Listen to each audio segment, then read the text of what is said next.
right, thank you. Oh my God, what an awesome show so far. Give a big hand for Hunter Collins, your host, your team. Yes?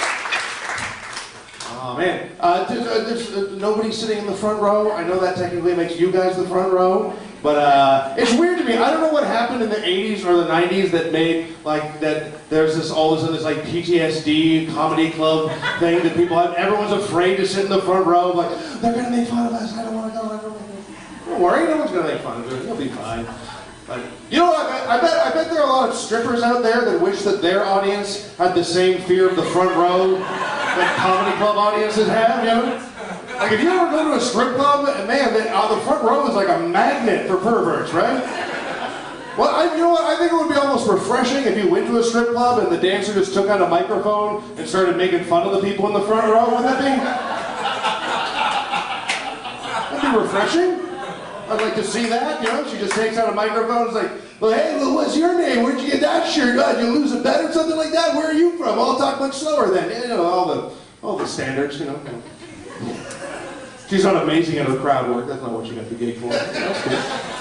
Oh, my God. I like to learn something new every day. That's sort of like a nice policy to have, you know. I like to learn something new. I was at a Tim Hortons today. I'm not bragging. But I love Tim Hortons. Let's see, we make shitty coffee and donuts. Let's take a shot at pulled pork sandwiches. How about that? Let's lower the bar on something else. How about that? All right, so I'm at this Tim Hortons. I'm standing in line. This guy in front of me, he orders a coffee order I've never heard of before. It was something called a 4x4. Now, I asked him what it was. I could have figured it out myself. But it turns out a 4x4, that's when you get 4 sugars and 4 creams, and you put it in a medium-sized cup. Okay, isn't that fucking cake? Aren't you drinking cake at that point? Shouldn't you be kind of embarrassed too? You know, isn't that the kind of coffee order you just write on a piece of paper and just slide to the guy behind the counter? Like you're gonna rob the place or buy magazine porn at a convenience store, you know? Like, that's my porn, that's my coffee, thank you. And that is not a going back to work beverage either. Oh my God, that is a lie down and enjoy your diabetes beverage. You are not getting a lot of shit done after you drink a mug of cake, let me tell you. You know, each his own. If you're in a relationship right now, or if you're just happy or comfortable in a relationship, God bless you. I love that. You know, it's always nice to hear that. You know, I'm in a relationship myself right now, and let me just say, I think that love comes in a lot of different forms. Because sometimes if you're in love, the other person can drive you so crazy. Well, here, let me just say this. You know what I think love is? I think love is driving home with the one that you love, and sometimes she drives you so crazy that you want to push her out of a moving car, yet you still want her to be there when you get home. Okay, just me? All right, okay. This is a weird time to say I'm in love, but you know. But I gotta keep things romantic though, that's the thing. My ex-girlfriend used to always complain that I wasn't romantic, and I don't think that's true. I think we had many romantic moments. But she actually said this to me one time when we were sitting in a park, and we see this elderly couple walk past us, and they're holding hands. And she goes, oh, isn't that sweet? They've been together for so long, and they're still so much in love that they're holding hands. And I was like, yeah, they're probably holding hands so one of them just doesn't wander off somewhere, okay? I don't know if that's love, I think it's more like the buddy system, all right? We don't know their whole story, don't give them too much credit, okay? I'm sure they're very happy together, I hope they get back to wherever they started from, but you know, it's... Really, we don't know the whole story. But. My girlfriend and I, we didn't have to, we wanted to. We went down to her brother was getting married. It was like one of those like destination weddings, all-inclusive. We went down to Mexico, and anyone ever do that before? Go down to do the all-inclusive Mexican adventure thing? Anyone do that before? Okay, all right. You should get out more, but okay. I've never been. It was awesome. It was the best time, you know. All the drinks, all the foods, all taken care of. Lovely resort. And the thing was, there was like 2 sections. There was like an adult section, and then there was like the family section. And I don't know if I'm just perverted, but whenever I hear adult section, I just think there's going to be like 2 people having sex around every corner. You know, just like hey, you 2 can't come there. What are you doing? You can't kind of get it over there. Get some privacy. But one thing I worried about when I was going down to Mexico. Because I occasionally smoke marijuana, And when I say occasionally, I mean about 20 minutes ago. But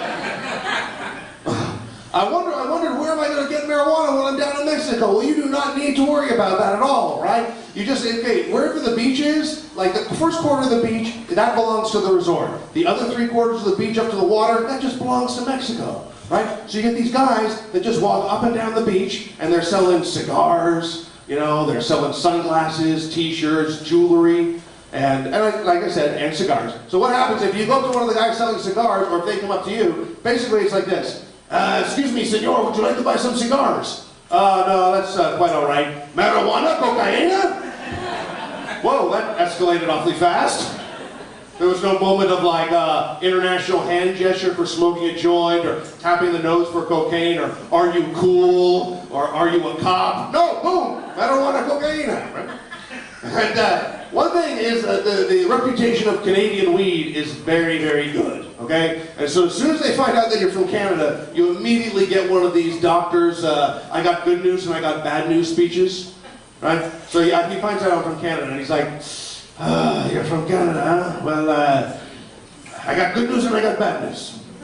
The bad news is, it's not going to be as good as your Canadian weed. You don't think you're going to get some seeds? You're going to get some seeds, all right? The good news is, I got some marijuana for you.